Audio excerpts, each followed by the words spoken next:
Boa tarde, meninas. Boa tarde, meninas. Prazer estar aqui, receber o carinho das mulheres de Betânia, uma oportunidade como essa. E eu vindo no carro, mais uma vez, quando eu vou a esses encontros, que eu vou dar as palestras, eu fico perguntando para Deus, ai Senhor, quanta responsabilidade, sempre muita responsabilidade. Mas enfim, depois de muitas montanhas e vales, depois de uma história que ao longo da palestra vocês vão entender, eu vejo realmente que esse é um ministério que Deus me deu, que eu tenho abraçado e que tem valido a pena. Com tantas que eu encontro, com tanta gente ferida, com tanta gente ansiosa, com tanta gente amargurada também. E aí a gente vem com uma proposta, né? E eu aqui falo de, não apenas por causa do livro que eu escrevi, né? Que alguns aqui talvez não conheçam, Divorciados, Curados e Bem-Humorados, que não é uma história que seja melhor ou pior que a história de ninguém, é uma história da filha de Deus que superou com a graça de Deus, com a alegria, com a abundância de misericórdia e plenitude, tudo que eu quero compartilhar. Amém.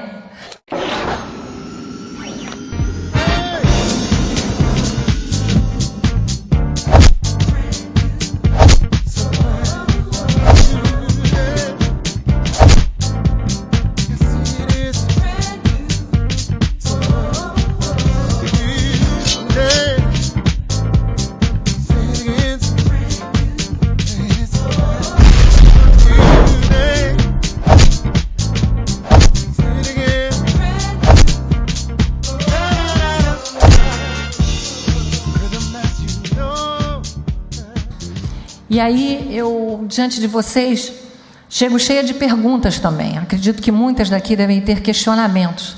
E eu acho que são as perguntas que movem o mundo. E aí, eu falo assim, diante dessa proposta de sozinhas mundo afora, a primeira pergunta que eu faria, ou que nós poderíamos fazer, é quem somos nós?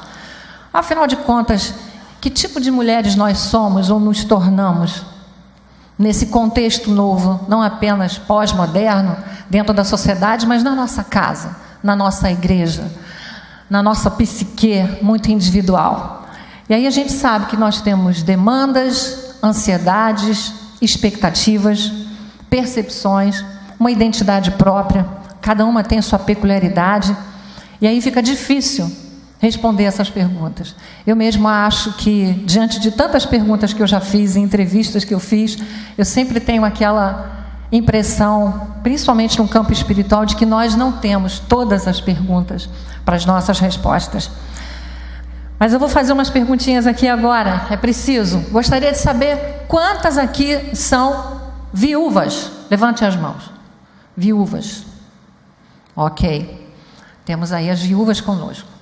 Quantas são solteiras, nunca se casaram? Opa, tem uma ali que levantou rapidinho, com toda a empolgação. Eu. Quantas são divorciadas? Está equilibrado.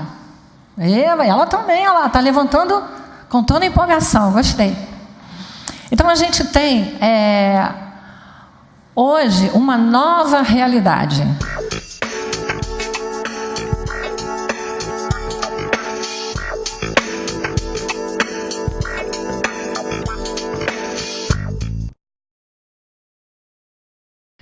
20 milhões de mulheres brasileiras criam seus filhos sozinhas. É isso mesmo. Dados do último censo do IBGE, em 2010, indicam uma elevada porcentagem no número de mulheres que hoje sustentam a sua casa sozinhas. Por exemplo, no ano 2000, elas somavam 22% e hoje são 37% aquelas que cuidam da sua casa e do sustento e dos filhos sozinhas. E nessa conta, por exemplo, entram as divorciadas e as viúvas. Mais de um terço das famílias brasileiras é monoparental, quase todas sob a responsabilidade de mulheres sozinhas. As mães de hoje são cuidadoras, provedoras, chefes de família, trabalhadoras que ainda ganham um salário inferior aos dos homens. E o número de famílias que tem um homem como responsável também caiu, de 77% para 62%. Para o IBGE, esta mudança decorre do ingresso das mulheres no mercado de trabalho e também do aumento da escolaridade, ou seja, elas estão estudando mais, como também estão tendo menos filhos. E aí, está formado então um novo mercado de gente sozinha.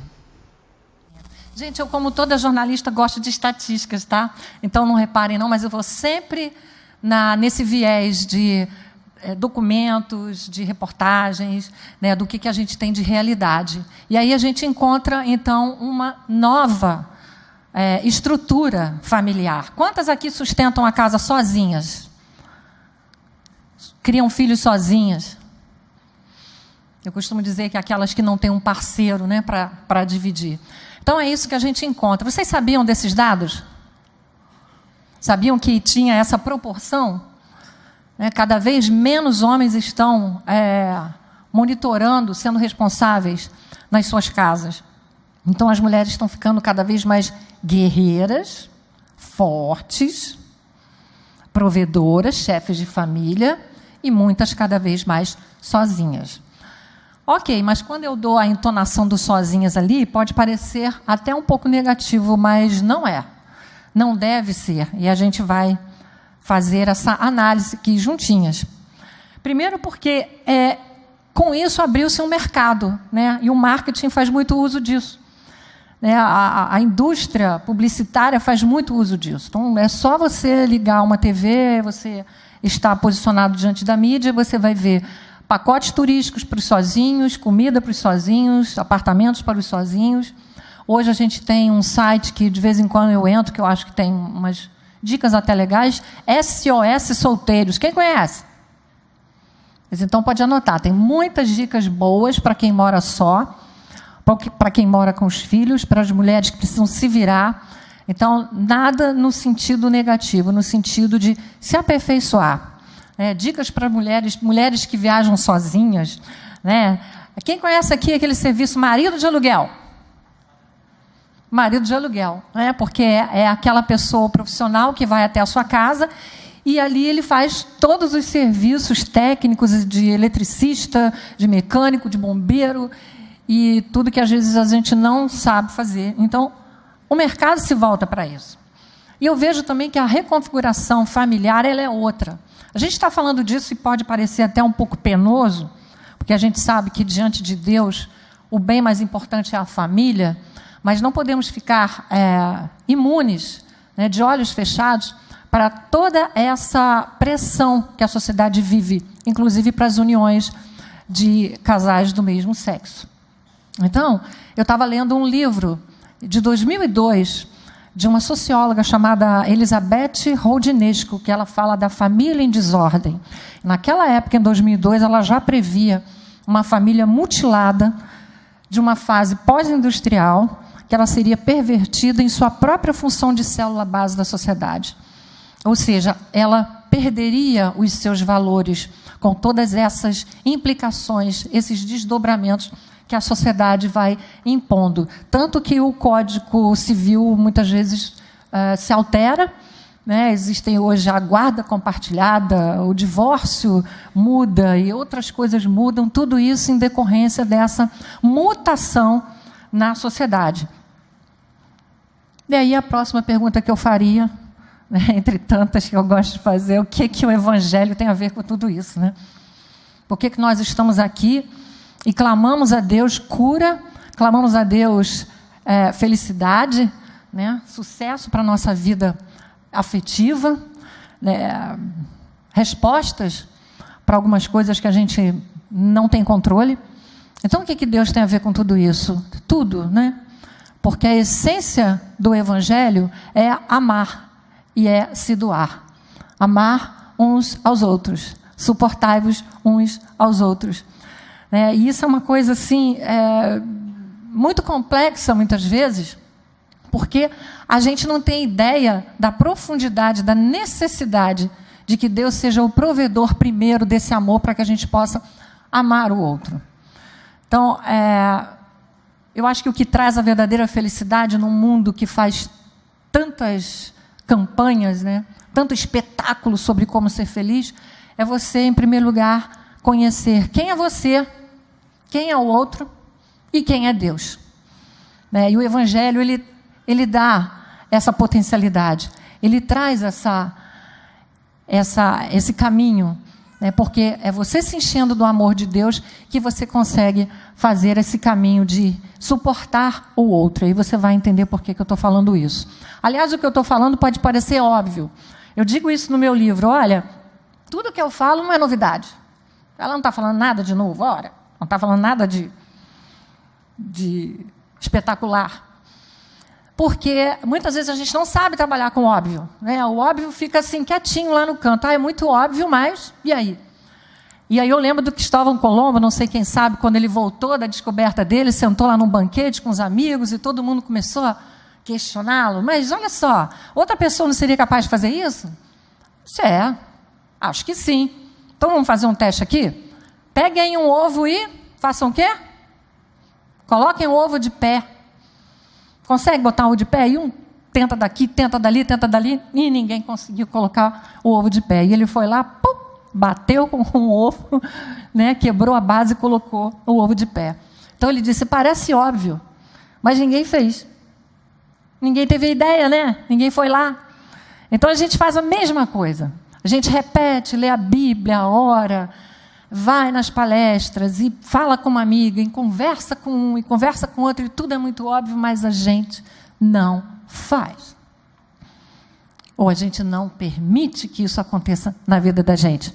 Me faz também lembrar de uma história, e a gente aprende muito com a história dos outros, quando um camarada estava na estrada, isso nos anos 40, 50, eu acho. E aí o carro dele quebrou e ele ficou lá lutando com aquele carro, lutando, e o carro não pegava. Chegou um velhinho, né, um senhor já assim, falou, quer uma ajuda? Não, quero não. E aí fez pouco caso da ajuda daquele senhor. E o carro realmente não pegou. No fim, quando ele já estava bem cansado, ele disse, ok, você pode me ajudar? O senhor entende de carro? Ah, eu entendo sim, meu nome é Henry Ford. Foi eu que construí esse carro. Esse carro é minha produção. Óbvio, né? Então a gente também se fecha, porque acha que o outro não vai ajudar, porque acha que aquilo que é dito já foi dito e não nos serve mais, e por aí vai. Então, o caminho do quebrantamento é muito importante. O caminho da humildade é muito importante.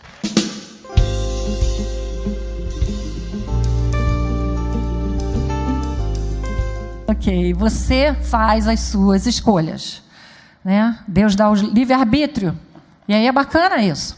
Ou você escolhe a direita ou a esquerda. Você começa a pensar, eu quero sorrir ou eu quero chorar? Então são várias dicotomias que acontecem e está na tua mão. Muitas vezes eu fico pensando assim, acho que foi um filme que eu vi que a pessoa tinha escolhido um caminho e Deus depois mostrou para ele, se você tivesse escolhido aqui, essa estrada, olha só o que teria acontecido. Outra coisa completamente diferente. Então, as nossas escolhas fazem muita diferença. E aí eu vou citar Davi, nosso rei querido, né, tão cheio de talentos, tão cheio de atributos, maravilhoso, mas errou feio com a Betseba. E acabou, deu no que deu, né? Acabou com a vida do esposo dela, ficou com ela, e a criança, o que aconteceu? Ficou doente. E Davi sofreu. Ficou o tempo todo ali, esperando que Deus fizesse alguma coisa para salvar aquele filho. E chorou, se lamentou, se descabelou. Fica imaginando Davi louco ali. Enfim, o que aconteceu? O menino morreu. O menino morreu. Mas olha só que versículo bonito. Lá em 2 Samuel 12, 20. Então Davi se levantou, se lavou, se ungiu, mudou de roupa, entrou na casa do Senhor e o adorou. E aí voltou para casa, pediu pão, puseram pão e o Davi comeu. Eu fico imaginando o Davi ali, todo perfumado, né, todo arrumado, sentou, devia estar com muita fome e foi comer. Foi uma decisão. E os empregados perguntaram para ele, mas o seu filho acabou de morrer? Né? E aí, o que se faz diante disso? A vida segue. E a vida para Davi seguiu de uma maneira bem diferente, até porque ele foi consolar Betseba e deu em Salomão. Glória a Deus. Deu em Salomão. Então, foi através de uma determinação, de uma escolha.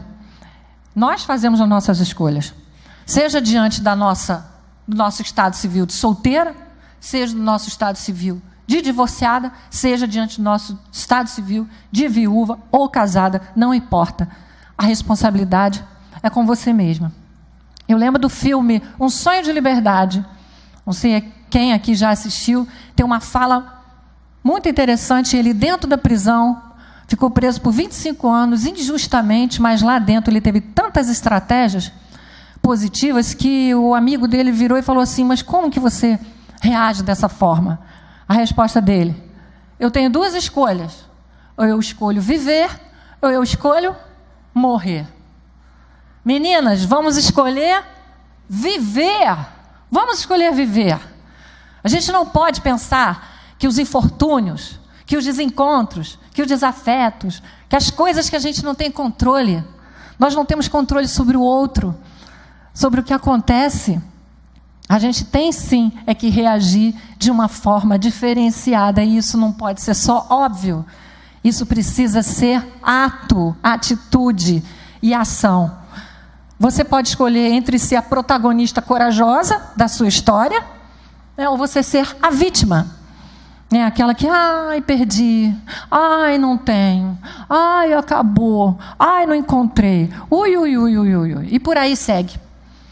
Então, a verdade é que toda essa proposta, ela é contundente, porque ela tira da zona de conforto. Então, é preciso fazer escolhas positivas. É preciso ter coragem, escolher entre a doçura e a amargura. A diferença de uma mulher amarga e uma mulher doce. Uma mulher cheia de mágoas e uma mulher cheia de perdão. Uma mulher cheia de revolta e uma mulher cheia da graça de Deus. Que pode romper as suas entranhas, que pode falar de si, sabendo que com tudo que aconteceu, consegue se libertar. E isso é um processo. E a gente vai falar sobre isso. Eu acho, vocês sabem também, acho que todos aqui concordam, né, que a vida não é só de ganhos. A gente só ganha. Tem muita igreja por aí prometendo tudo. O evangelho da prosperidade, da riqueza, de todas as potencialidades, e aí a gente fica, se não acontece, acabou. Acabou para nós, vira uma decepção. Não somos mais crianças, vivemos num mundo de injustiça. E já estava combinado isso, né? No mundo tereis aflições, é aqui mesmo que vocês vão comer um pedacinho bem difícil. É aqui que a coisa funciona. Não há justiça. Ninguém entende por que uma criança é morta, é queimada, por que os meninos, os pequenos, os menores de rua estão tão revoltados, porque uma criança de 8 anos mata. Por que há tanta violência, tanto desespero? Isso tudo, gente, é a decadência da alma humana. É a decadência dos dias que a gente vive. Resultado de toda essa desordem, começando dentro de casa. Começando do afastamento de Deus. Então, existe essa palavra, essa mensagem contundente. É sair dessa zona de conforto e escolher ser diferente.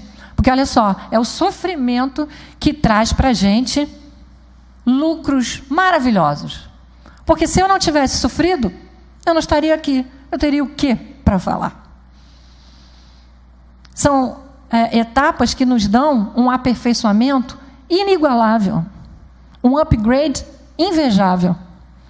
As pessoas falam muito de Jó, né? Afinal de contas, Jó foi um cara que recebeu em dobro. Perdeu tudo e recebeu em dobro. Mas ninguém quer passar pelo que ele passou. Você quer? Quer passar pelo que passou? Ninguém quer passar. Aí é muito fácil falar. Eu vou falar de mim, por exemplo, que eu acho que é importante você ter coragem para falar das suas dores, né? Por que não? Mas eu, quando era pequena, tinha uns 11 anos, passei por uma situação que acho que muitas mulheres aqui já passaram. Foram molestadas sexualmente. Tiveram um abuso sexual. Muitas vezes a gente não trata isso, não fala disso na igreja. Isso se escancara em doenças psicossomáticas, em várias coisas. Mas foi uma realidade para mim. Mas não travou a minha vida. Não fez de mim uma pessoa menor, problemática, uma pessoa com desvios, nada disso. Mas algo aconteceu na minha vida que me deu assim um significado enorme da graça de Deus. Porque eu estava com meu marido, Paulo, e a gente, por um momento, passou na rua onde aconteceu, em frente à casa aonde aconteceu. E eu nunca mais passei por ali, eu evitava.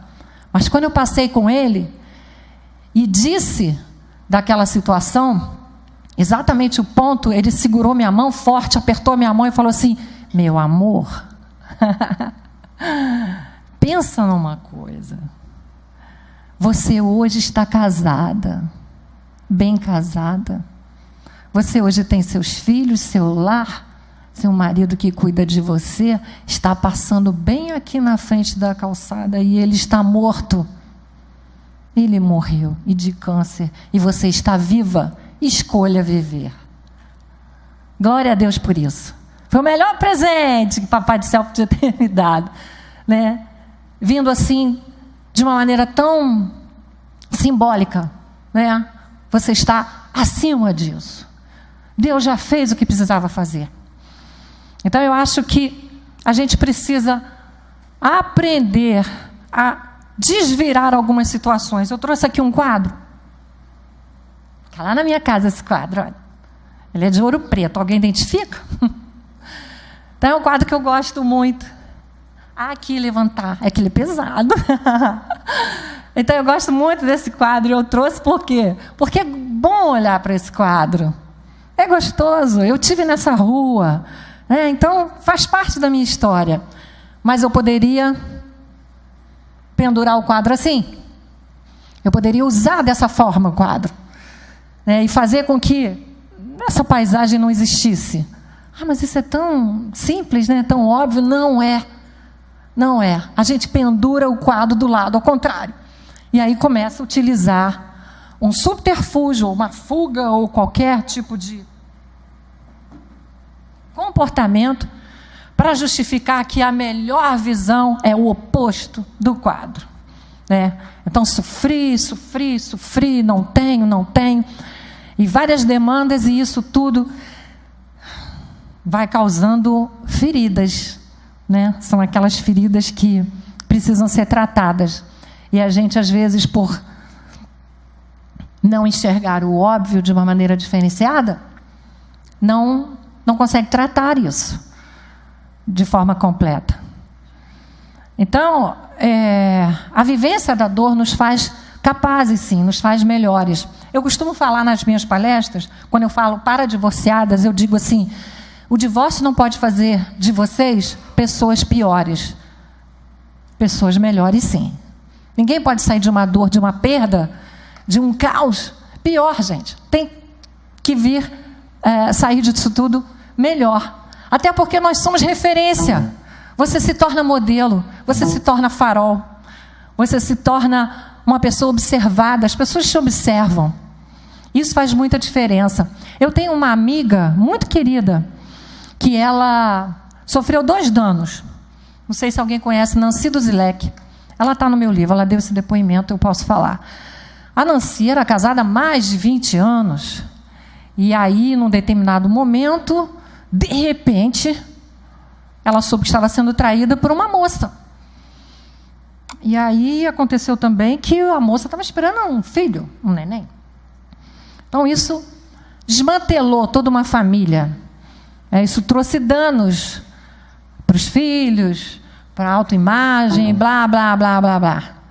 Anos se passaram, esse homem voltou atrás, pediu perdão, veio magro, veio doído, arrependido, e pediu então para ela. E ela falou assim, vamos fazer o seguinte, vamos namorar primeiro. Vamos namorar primeiro. Que aí a gente pode se encontrar, saber mais ou menos como é que vai dar isso. E namoraram e ficaram juntos, sim. E não passou muito tempo, ele morreu. Teve um ataque fulminante, ele morreu. E ela ficou viúva. Então ela ficou divorciada e ficou viúva. Essa mulher é tão usada por Deus. Tem tantos livros, tantas palestras, a carinha dela é tão doce, ela é tão fofa, eu adoro apertar a Nancy. De vez em quando a gente sai para almoçar, e sabe o que a gente faz no almoço?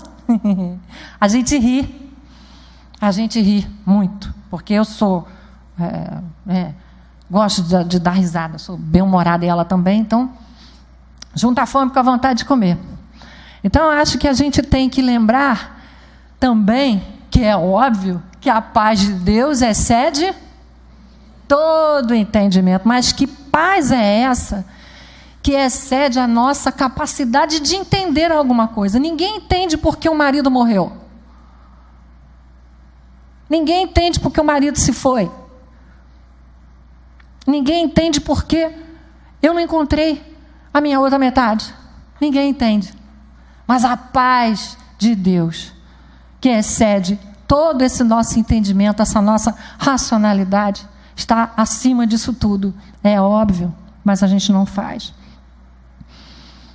E aí eu lembro do versículo, vou falar o versículo todo, Filipenses 4:7, a paz de Deus que excede todo o entendimento, guardará os vossos corações e os vossos pensamentos, que é coisa mais difícil de controlar do que pensamento.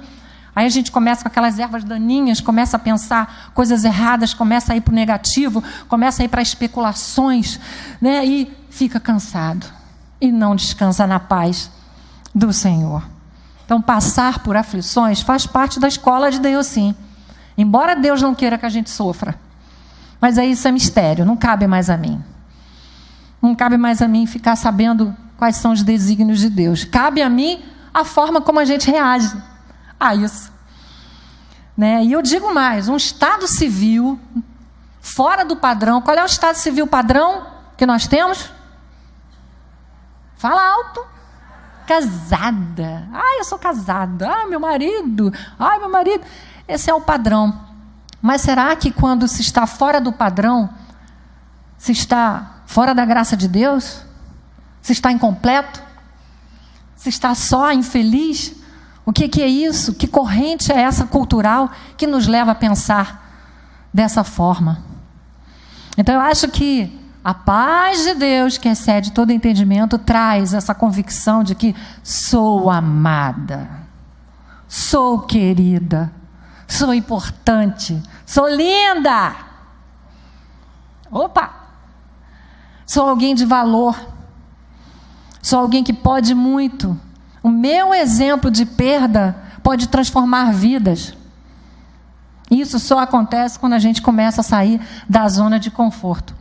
Então, o estado civil, quer divorciada, quer solteira, quer viúva, não pode nos rotular. Rotular a pessoa como se ela fosse nula, como se ela fosse sem valor, como se ela fosse inexistente, como ela fosse invisível. Será que essas pessoas que estão fora do padrão chegam na igreja e estão invisíveis? Se sentem invisíveis? Vocês se sentem invisíveis? Quem aqui se sente invisível? Não, não mesmo. Ninguém pode se sentir assim. Então eu creio que Paulo, quando fala da importância das tribulações, está deixando uma dica para a gente fabulosa. E olha o que ele diz lá em Romanos. Não somente isso, mas também nos gloriamos nas tribulações, sabendo que a tribulação produz o quê? Paciência. Mulher tem paciência. Paciência produz a experiência, gente. Lembra do versículo? Muitos de nós conhecemos. E aqueles que não conhecem, que sejam bem-vindos à Bíblia, a palavra de Deus, porque é cheia de dicas e de coisas maravilhosas e de princípios que enfiam a faca no coração, abrem as nossas entranhas e lavam essa ferida que às vezes está maltratada. E aí ele continua. E a experiência produz a esperança, e a esperança não traz confusão. Glória a Deus. A esperança não traz confusão. Foi por isso que eu escrevi. Aí está lá escrito: um convite à esperança pela reconstrução da vida, para que não haja confusão, para que haja lucidez, para que a gente enxergue um caminho cheio de possibilidades. Eu posso. E eu costumo brincar assim, que Paulo diz o quê? Onde abundou o pecado? Todo mundo sabe de qual é salteado, né?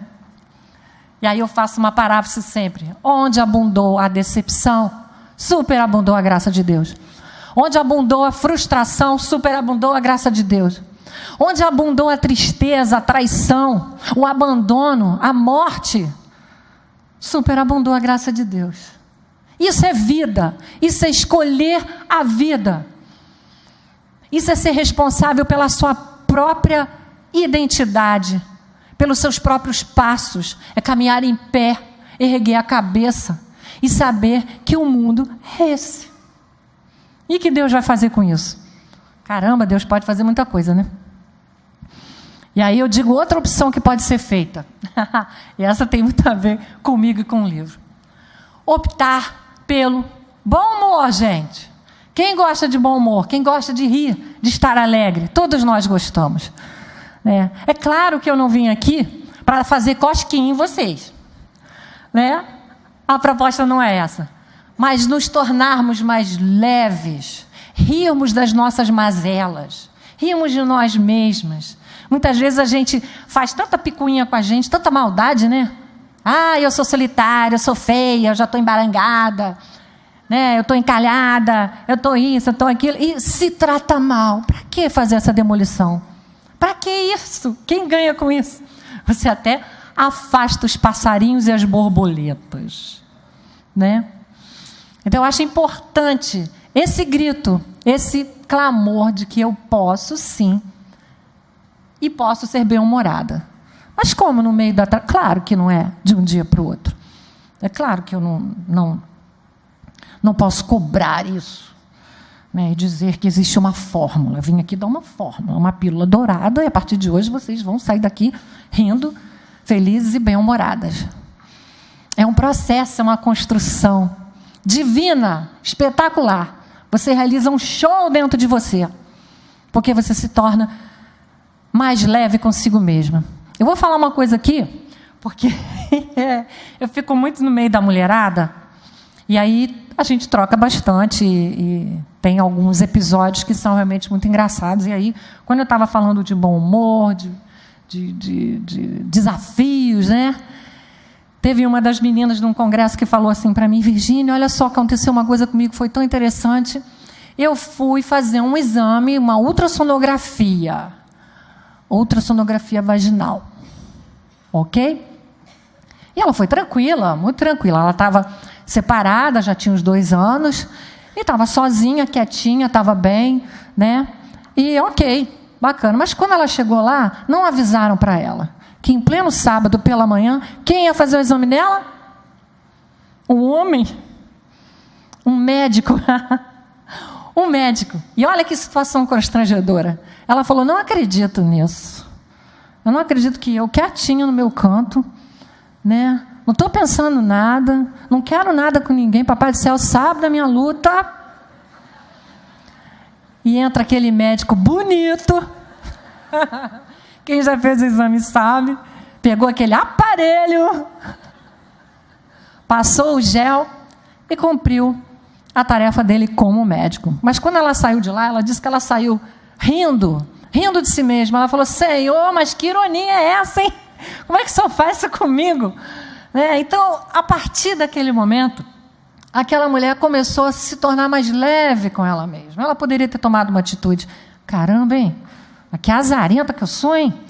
Como é que pode um negócio desse? Como é que o Senhor manda um negócio desse para mim? O cara ainda é bonito? E outros desdobramentos que vão por aí. E cada uma poderia reagir de uma forma. Mas olha como é legal. É você, de fato, tentar fazer esse clique dentro de você para perceber que algumas coisas vale a pena você rir sim. Quantas situações você passa e você fala assim para o outro, um dia a gente vai rir disso. Né? Tá de mas você sabe que um dia a gente vai rir disso? E ri. Aí quando passa, fica um tirando sarro com o outro. Você lembra? E acha interessante. Mas na hora doeu. Na hora não foi fácil. Mas é você escolher. Outra coisa que é difícil para a gente também, nesse mundo de tirania pela felicidade. Nós somos quase que obrigados a sermos felizes, bem-sucedidos. Conhece aquela história do o que importa é ser feliz? O que importa é ser feliz. Né? Nós temos que nos dar bem em tudo. E nisso entra até o evangelho do oba-oba, né? Como se tudo fosse fácil. Como se o triunfalismo vencesse o tempo todo. Mas Jesus foi para a cruz, gente. Jesus sofreu cada martelada. Depois Jesus foi para o deserto também, né? Deu o exemplo dele. De fome, de sede, de enfrentamento. Não é moleza, não. Então, quando existe essa tirania, eu vejo que hoje muitas coisas são impostas, são feitas para angariar essa felicidade de uma forma automática, né? De uma forma, às vezes, até danosa. Querem que nossos filhos sejam felizes a qualquer custo, com festa, com prazeres, com barulho. Como se o barulho fosse sinônimo de extrema felicidade. Como se alguns ícones, alguns detalhes, alguns tipos de comportamento fossem símbolo da felicidade. A felicidade está na gente. Quando uma mulher está sem o parceiro, ela pode ser plenamente feliz. Quando ela tem o parceiro, ela pode ser mais feliz. Oh, glória! Ela se torna mais feliz, sim. Mas deixar de ser feliz? Nunca. E eu lembro então de Paulo de novo. Olha lá o Paulo, quando ele fala, posso todas as coisas naquele que me fortalece. Esse versículo está em tudo que é carro, na beira da porta da minha casa, porque eu posso todas as coisas. E aí aqueles que são desinformados acerca do contexto da palavra de Deus, da profundidade da palavra de Deus, porque ele fala o seguinte, eu posso passar privação, posso passar dor, posso passar ausência de comida, né? Eu posso viver em abundância e também passar escassez. Posso estar instruído, posso ter fartura, posso ter fome, posso ter abundância e posso padecer necessidade. Aí ele diz, o versículo 13 diz, posso todas as coisas. Isso é para a gente, isso não é só para o Paulinho que estava lá, não. Isso é para cá, para Maria, para Virgínia, para Patrícia, para Mônica, somos todos nós aqui que temos a nossa cota nessa vida, própria história. Cada um constrói a sua história com as suas escolhas. E que pode todas as coisas, inclusive passar por todos esses apertos, né? O livro A Mente Cristã, de Harry Blamires, eu achei muito interessante quando ele diz, para a mente cristã, o bem-estar eterno não é o bem supremo, assim como a dor e a morte não são o maior mal. O bem-estar eterno é que é o objetivo. O sucesso não pode ser visto como critério final. A gente só pensa nisso. É que tem que dar certo, é o sucesso, é a felicidade, tem que dar. E a gente esquece que a vida não é linear. O sofrimento acontece, eu costumo dizer, em 3D. Altura, largura e profundidade. E a gente sofre, não tem jeito. Então, achar que é uma facilidade é uma ilusão. E aí custa mais a se tratar, custa mais a encontrar a felicidade que eu disse lá no início, né? Quem é você, quem é o outro e quem é Deus. E agora eu peço para que vocês peguem esse papelzinho que vocês receberam, por favor, com as perguntas, que eu tenho lá, né? Para você, quais as maiores necessidades materiais, relacionais e afetivas de gente sozinha? Eu queria que você parasse, e eu não queria ficar... Eu coloquei o papel, gente, porque às vezes as pessoas fazem assim apenas um deslumbre muito superficial do que elas pensam que seriam as suas necessidades. Eu gostaria mesmo, eu peço que vocês escrevam Escrevam mesmo. Qual seriam as maiores necessidades, né, da sua vida hoje? Tanto material, tanto relacional, tanto afetiva. Escrevam o que vocês quiserem. Ok, e aí eu faço outra pergunta. Será que mulheres sozinhas se sentem com algum defeito? Será que podem ser taxadas como aquelas que não conseguem fazer uma relação homem-mulher funcionar?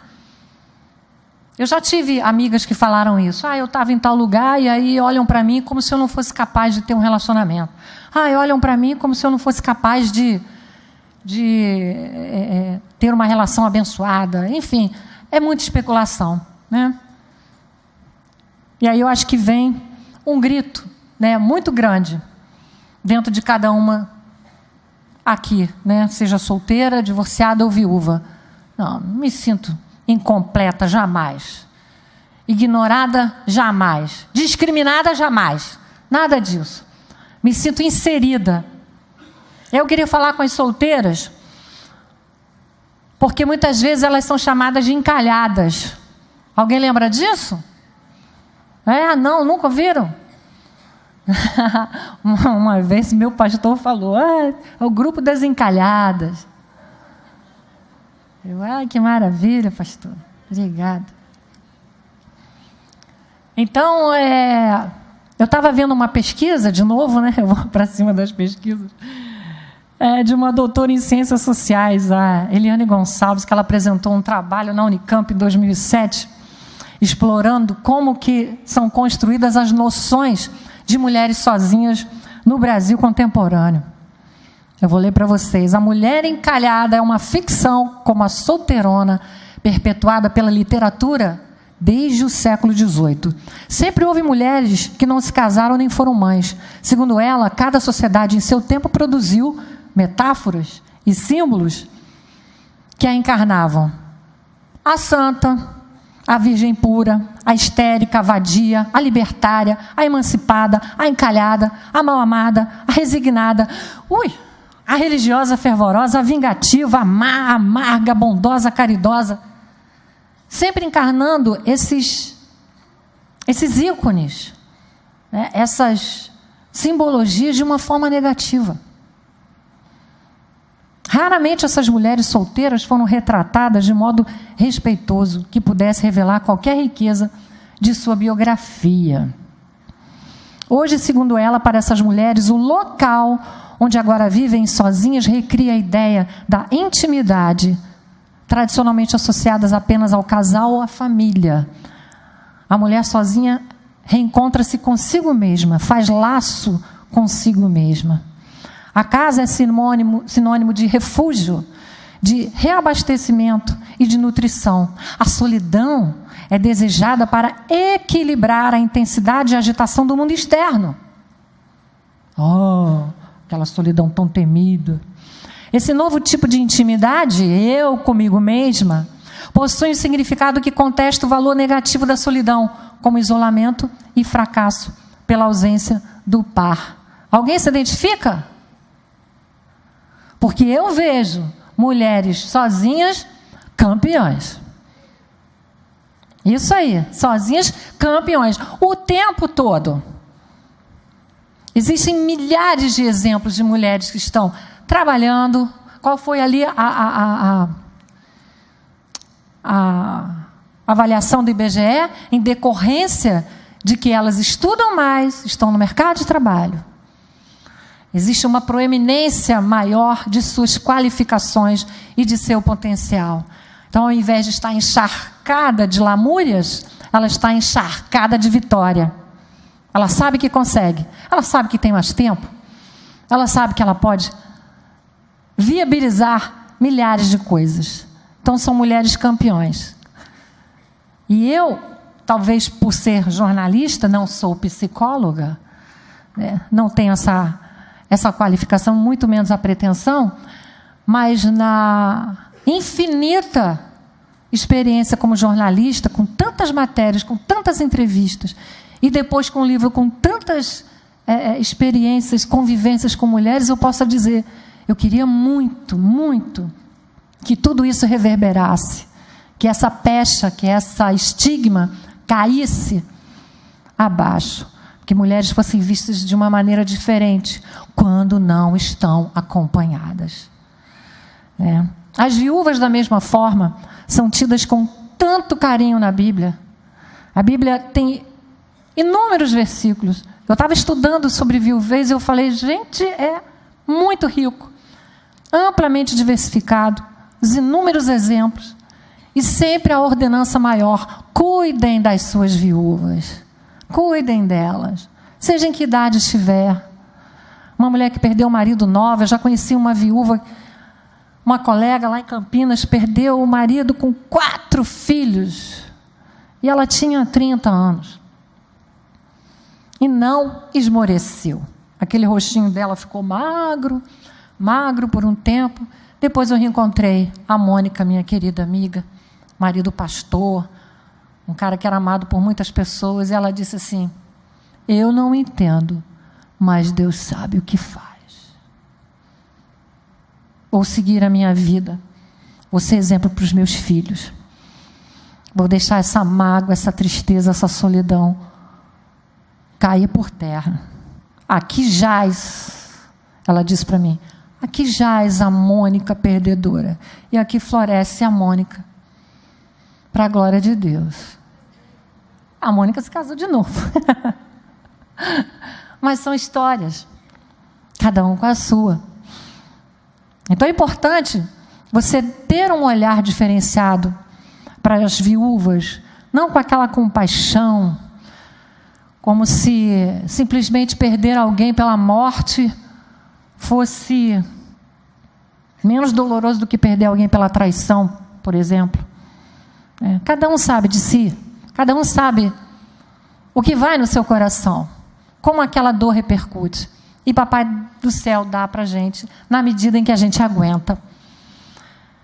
Então eu creio que tanto uma quanto a outra, seja a solteira, a viúva e a divorciada, são campeãs.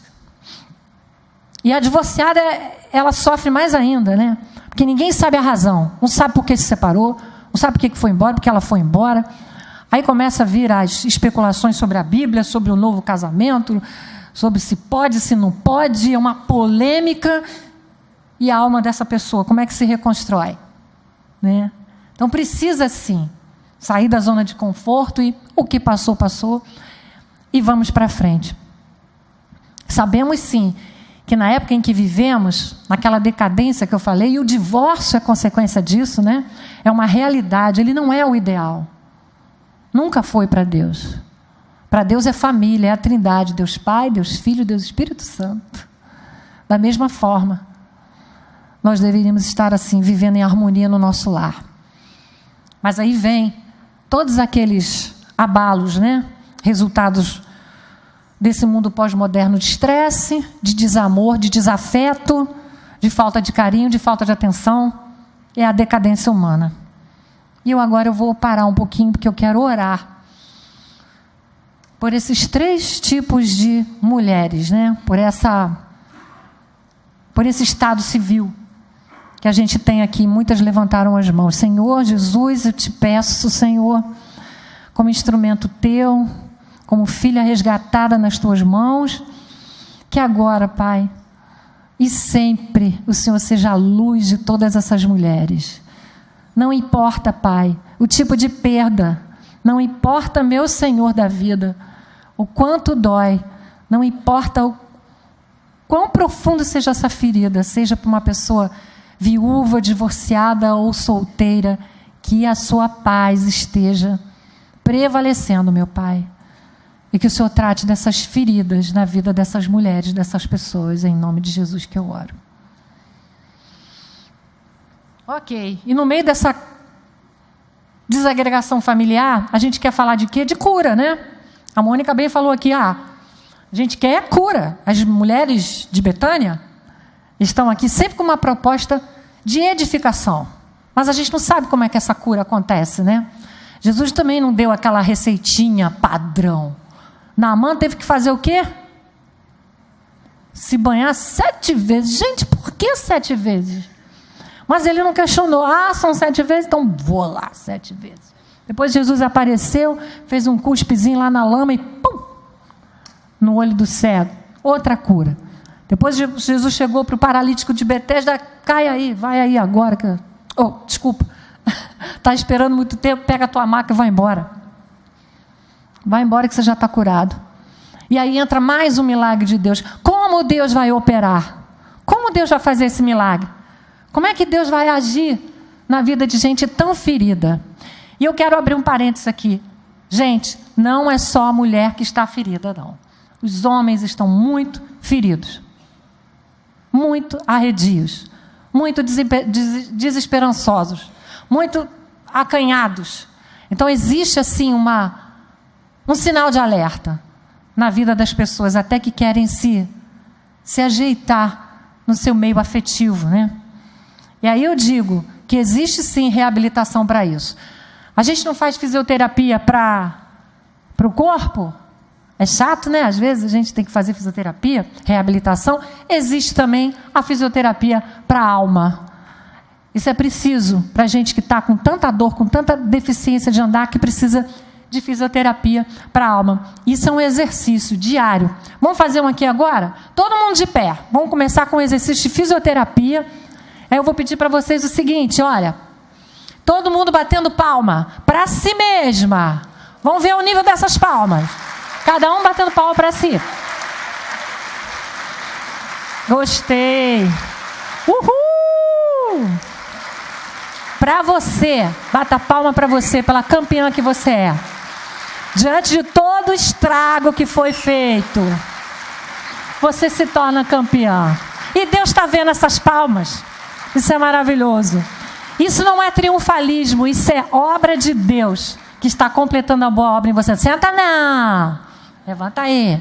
Agora uma vai olhar para a outra e vai escancarar os dentes, vai rir.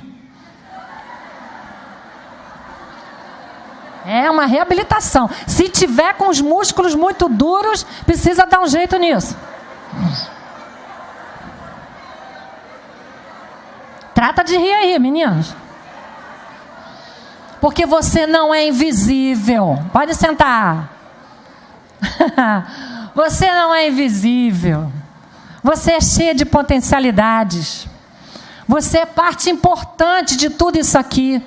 Do Ministério Betânia, das Mulheres de Betânia, da igreja, da sua igreja, da sua família, do seu bairro, do seu trabalho. Você é importante. Sua história de vida tem valor. Em algum momento alguém vai estar olhando para você e vai precisar da sua ajuda. E aquilo que você passou vai fazer diferença. Você é, sabe o quê? Uma pessoa completa, inserida e abençoada. Amém. Abençoada. Mesmo sozinha. E mesmo, tenho que falar, que não encontre ninguém. Com falsas expectativas. Eu só quero, só vai dar certo se Deus me der. Se eu tiver, não sozinho, não fico. E olha, nós amamos a Deus pelo que Ele é e não pelo que Ele dá. Jesus é amado pelo que Ele é na nossa vida. E não pelo que Ele dá. A gente não fica fazendo trato com Deus.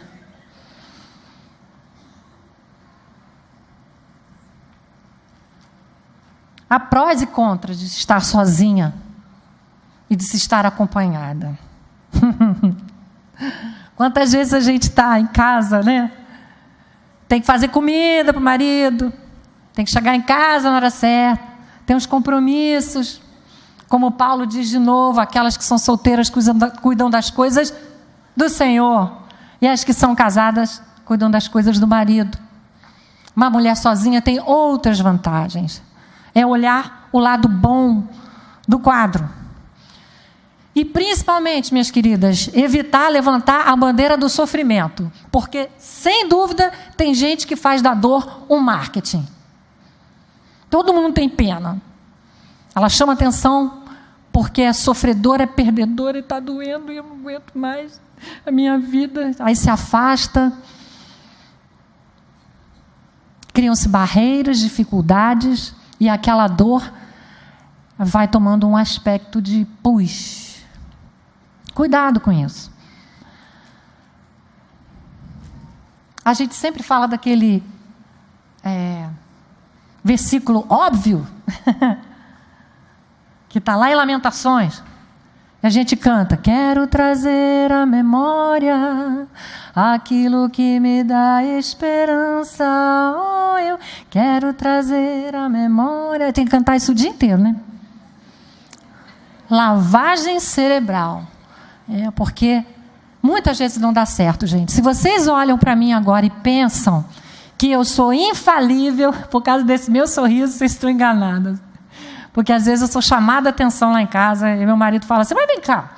Não, você tem que pensar positivo. Não, mas olha, pensa com esperança, não vai dar certo, Deus está com a gente. É o outro que contribui. Só que esse outro, se não for o marido, o parceiro, pode ser outra pessoa.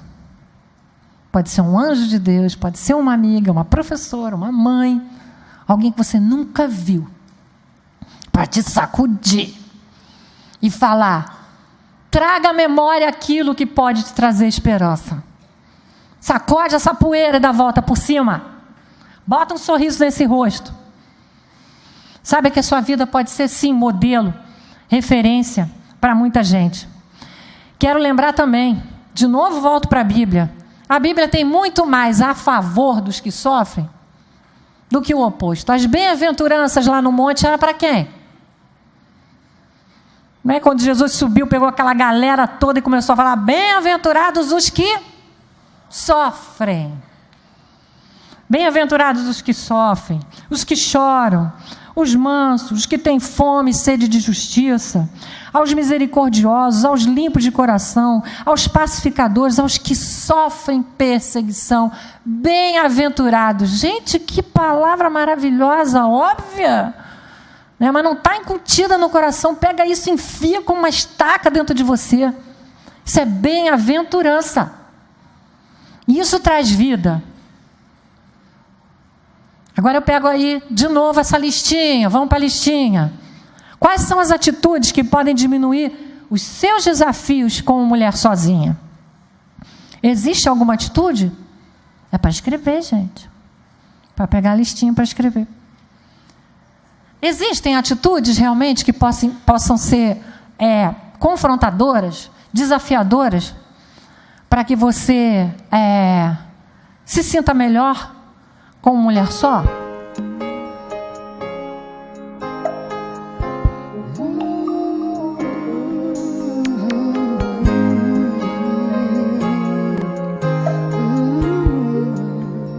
Repararam ali? Quando você chega na igreja, o que você encontra na fachada, muitas vezes? Família padronizada, né?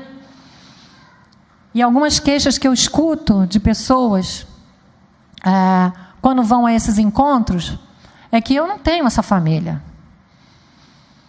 Tudo é enfatizado em cima da família. Maio é o mês da família. Então eu não vou, porque dói muito. Porque tem que falar sentar do lado do parceiro, porque tem que pegar a chave, porque tem que dar a chave da casa, porque tem que fazer não sei o quê, tem oração, babá.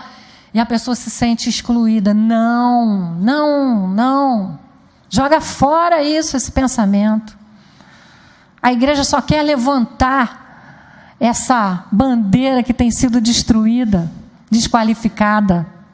Então eu coloco isso muitas vezes até para despertar. Alguns líderes precisam, de fato, se sensibilizar mais com essas pessoas, dar mais espaço para elas. Tem muita gente que no mês da família, mês da mãe, mês do marido, do pai, da avó, do que for, não tem ninguém. Chega Natal, o índice de suicídios aumenta. Chega Ano Novo, gente não tem com quem dividir nada.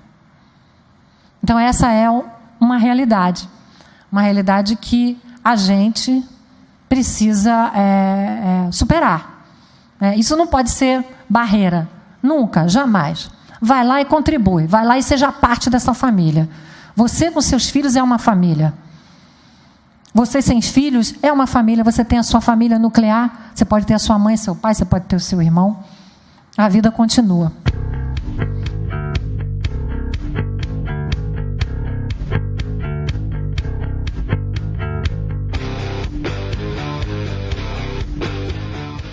E é interessante, o deserto é visto como uma coisa ruim. como uma coisa dolorosa. Ninguém gosta, né? Ir para o deserto, para quê? Passar fome, sede, sem graça, não tem nada para ver lá. Eu quero ir para um spa, eu quero ir para um resort, quero ir para uma praia, né? E aí fica difícil, porque você, de repente, cai, sim, no meio de um deserto, de paraquedas. Eu caí. Pluf.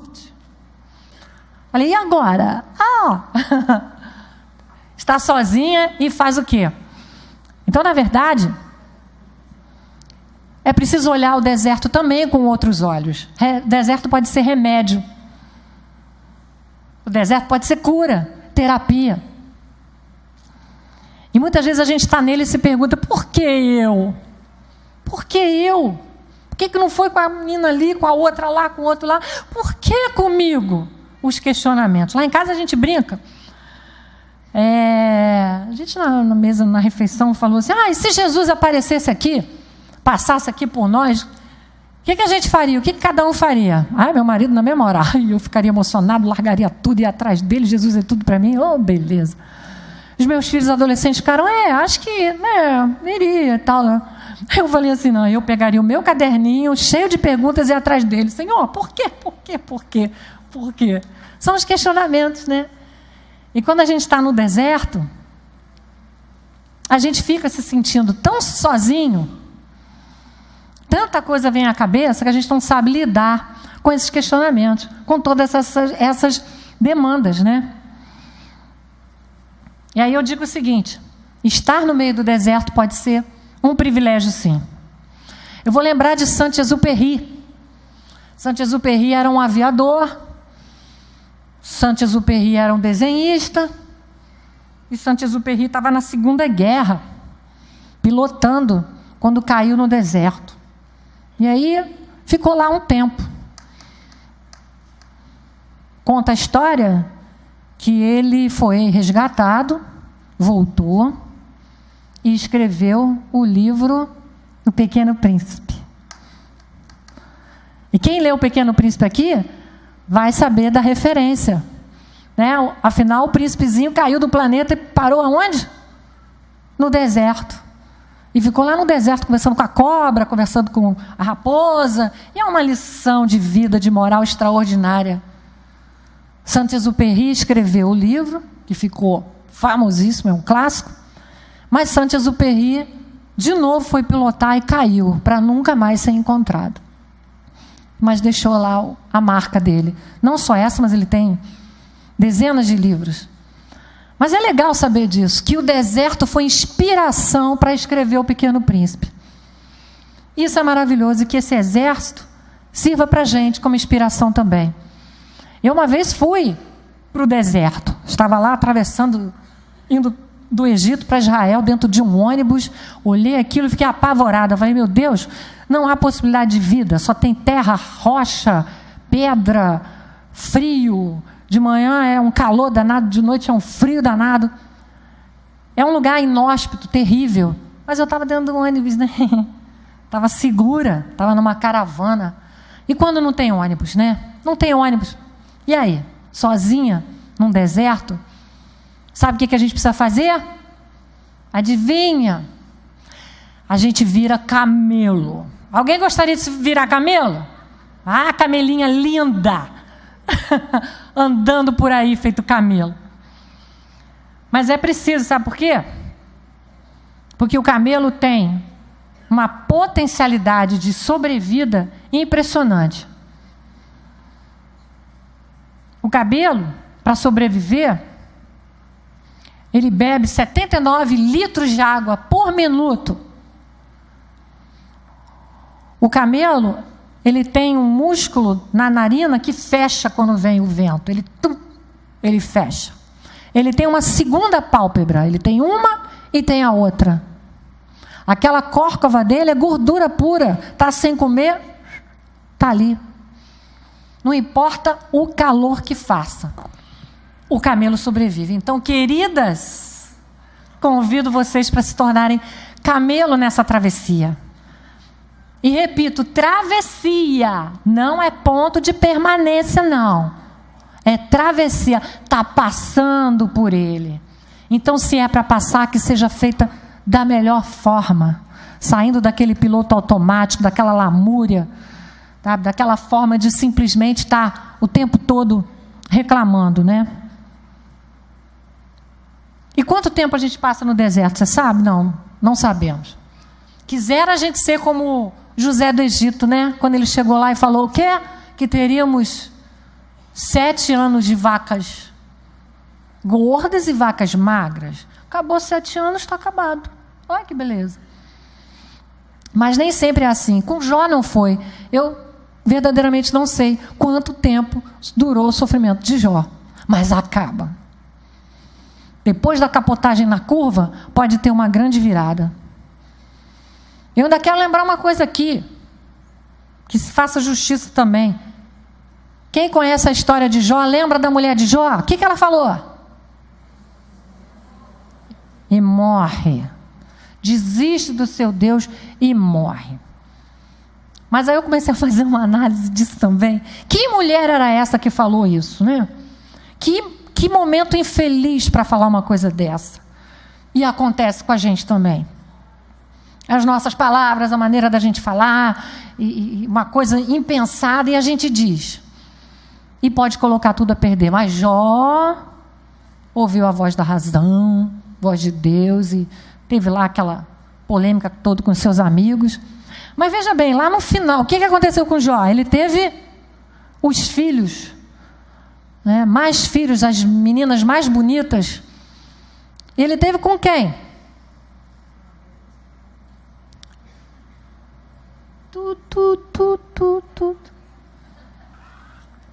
Ele teve com a mesma mulher, gente.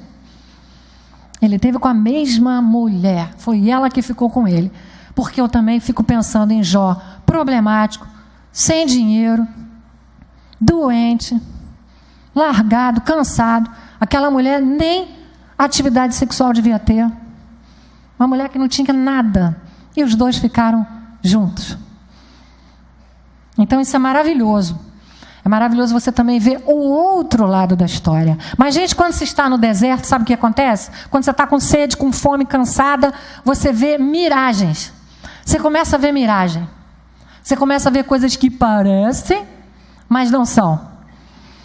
Né? Você começa a ver aquilo que pode ser e não é. A história do cachorro branco e preto, vocês conhecem?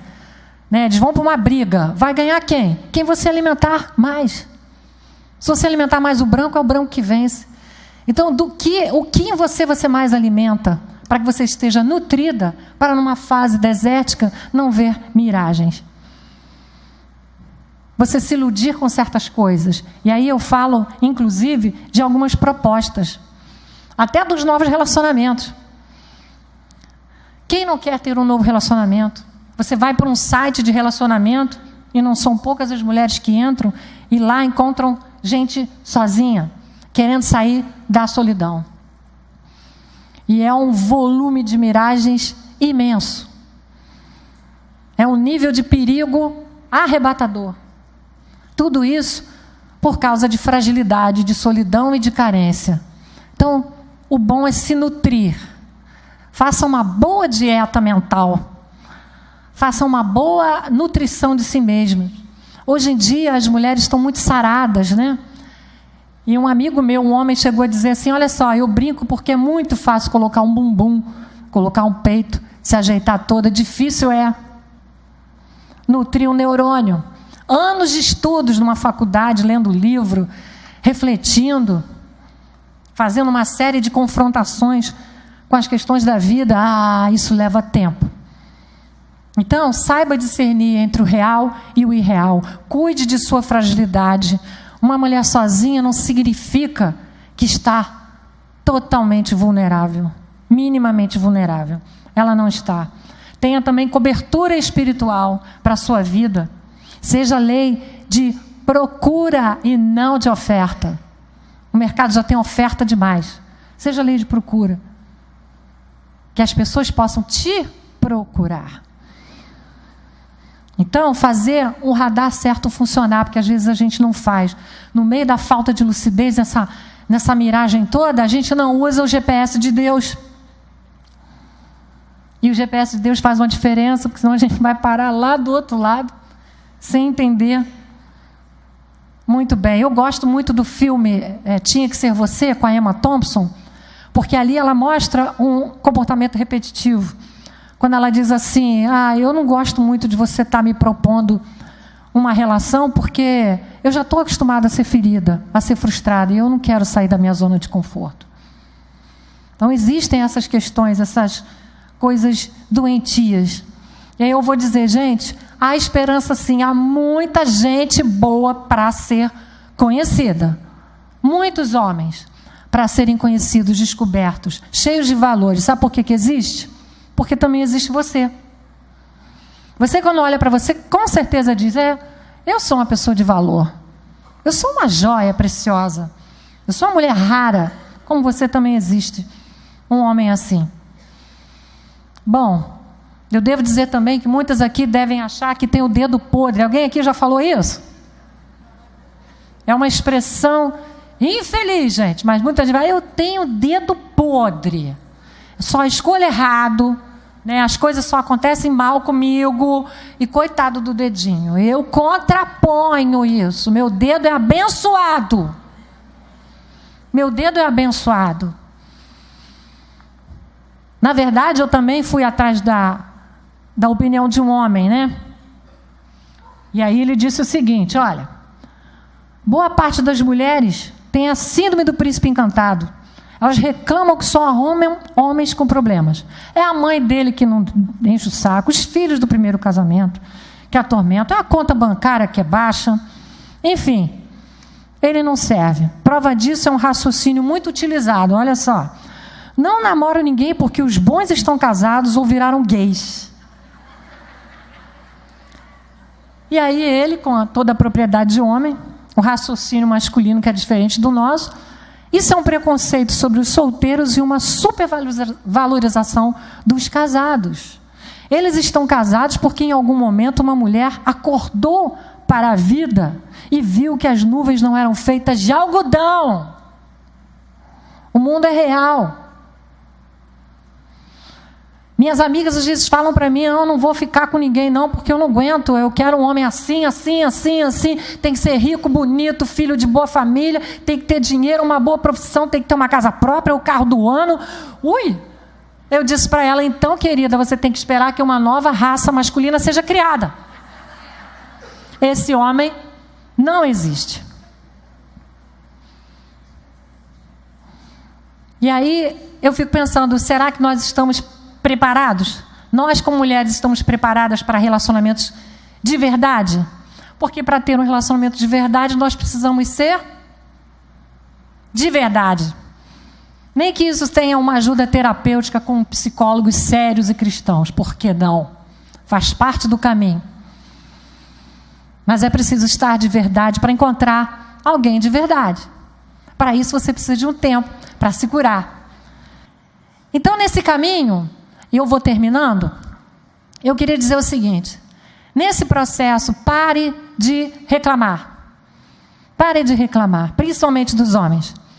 Que os homens não prestam, que todos são iguais, que são insensíveis, que não entendem a gente. São muitas reclamações, isso detona a alma feminina, tira a nossa doçura, tira a nossa compreensão de que a essência da mulher, muitas vezes, é compreender. Homens não existem para serem compreendidos. Eu digo compreender a si mesmo. Não existem para serem compreendidos, existem para serem amados. E vice-versa. Então, às vezes, a gente se detona, afasta a possibilidade, porque está o tempo todo reclamando. O que aconteceu comigo, então todos são iguais. O que aconteceu comigo, então eu tenho falta de apoio, tenho falta de dinheiro, eu tenho falta de um ombro amigo, eu tenho falta de alguém para cuidar do meu filho, e vira uma epidemia de reclamações. Pare com isso. A gente sabe até pelas técnicas de marketing que uma pessoa é capaz de reclamar 11 vezes de um produto e ela elogia só 3. Então a gente faz isso com a vida da gente também. Aproxime-se dos homens com uma outra visão. Não estou falando de interesses apenas, mas de compreensão. Eu acho que aquela coisa de querer ser mulher forte, de querer ser mulher macho, não preciso de homem, isso é uma infelicidade, todas precisamos. Podemos viver sem eles, mas precisamos. Eu preciso de alguém, eu não consigo carregar nada pesado. Os homens têm um pensamento prático, maravilhoso. Às vezes a gente roda para ter uma solução e o homem não. Ele vai ali, pum, e já acerta. Então evite ser essa mulher mutilada, amarga. Evite ser esse padrão da estigmatizada. Bom, eu poderia falar de muitas outras coisas, né? No meu livro eu falo sobre ponto cego dos relacionamentos, falo sobre sexo, vida sexual de mulheres sozinhas.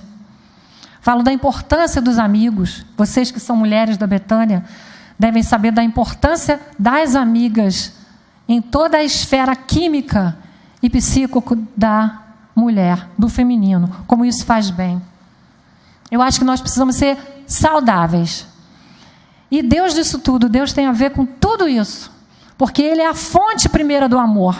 Sem conhecer o amor de Deus, sem essa fonte, a gente não consegue passar para a etapa adiante. A gente fica ali emperrado, brigando com o mundo, brigando com tudo, brigando com Deus, brigando com as pessoas, se achando infeliz, azarada. Mas quando Deus provê, e Ele é a fonte maior, aí sim é maravilhoso. A gente consegue vencer, ser campeã, rir das suas próprias mazelas. E Deus é o especialista no impossível. E você é um potencial de possibilidades. E eu devo dizer o seguinte, eu lembro de uma frase de Almir Klink, que é o nosso navegador brasileiro famoso, que atravessou oceanos, mares, e ele disse o seguinte, que eu nunca me esqueci: um dia, então, é preciso parar de sonhar e então partir. Parar de sonhar significa saia do campo das idealizações. Saia do campo daquilo que, se eu tivesse, se eu pudesse, partir. Partiu o seguinte, ele montou toda a estratégia dele, capacitou aquele barco, e um dia ele entrou no barco e atravessou, gente, e foi embora. E ficou dias e dias e dias no meio de um mar conturbado, de um oceano, sei lá por quantos mares passou. É isso. Entregue seus sonhos para Deus. Entregue essas feridas para Deus. Não deixa virar sangue pisado, não.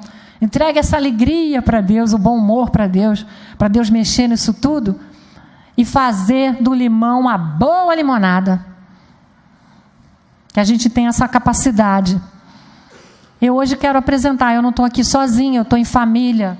Tenho meu esposo Paulo, trabalha com a gente, ele me dirige, trabalha com câmera, ele é cineasta, trabalha com comunicação. A minha filha, de 16 anos, está ali filmando, também ajuda. Tem o meu filho também, o Davi, que não está aqui. Nós somos uma família reconstruída, à base de milagre diário. Tínhamos tudo para dar errado.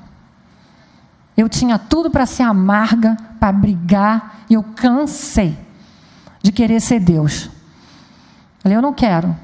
Quero que Deus me tome por completo e Ele seja Deus. Que isso é bem melhor. E eu quero agradecer à Igreja Betânia, ao Ministério Mulheres da Betânia, agradecer a Mônica Elias pela oportunidade. Bom estar aqui com vocês, tá? E que Deus abençoe todas, grande e ricamente, restaure. A palavra é restauração. Muito obrigada.